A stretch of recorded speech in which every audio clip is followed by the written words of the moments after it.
নমস্কার বন্ধুরা, আজকে অনলাইন থেকে কি কিনলাম তোমাদের সাথে শেয়ার করব। খুব প্রয়োজনীয় কতগুলো জিনিস কিনেছি। আজ রাতে বেগুন পোড়া, রুটি আর ছানা বড়ার তরকারি হবে। বেগুনটা একটু পুড়িয়ে নিলাম, শনিবার করে বেগুন পোড়া খাওয়াও ভালো। প্রথমে দেখাই এই ঝুড়িটা, নিয়ে আসার সাথে সাথেই ব্যবহার করতে শুরু করে দিয়েছি। দেখো বন্ধুরা, এই ঝুড়িটা দিয়ে না খুব সুন্দর করে জলটা ঝরে যাবে। নিচের দিকে একটা ট্রে বসানো রয়েছে, এই দেখো, এখান থেকে জলটা পুরো বেসিনে পড়ে যাবে। এটার মধ্যে চামচ ছুরিগুলো রাখলে ওখানেও তলায় ফুটো ফুটো করা আছে, জলটা ঝরে যাবে।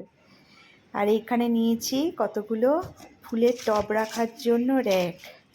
ফুলের টবগুলো ছাদের উপর বসিয়ে রাখলে ভীষণ জল বসে, তাই জন্য ভাবলাম একটু অনলাইনে এগুলো দেখলাম, বেশ পছন্দ হলো, সুন্দর দেখতে, তাই জন্য কিনলাম। দেখো বন্ধুরা, কি সুন্দর করে গাছগুলো বসিয়েছি।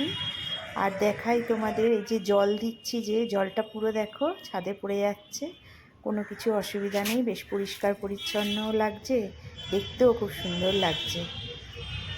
আর নিয়েছি এই জুতোগুলো কিনলাম। এই জুতোগুলো না আমি পাই, কিন্তু পা ঢাকা হয়, এরকম জিনিসটা হয় না। পা ঢাকা জুতোগুলো ভাল লাগে না। এটাও ফ্লিপকার্ট থেকে এলো। এখন বাড়িতে বসে অনলাইন ভালোই চলে, দামগুলোও যেন মনে হয় অনেক কম। কেমন লাগলো বন্ধুরা সব জিনিসগুলো আমার? তোমরা অবশ্যই জানিও, বেশ সুন্দর না?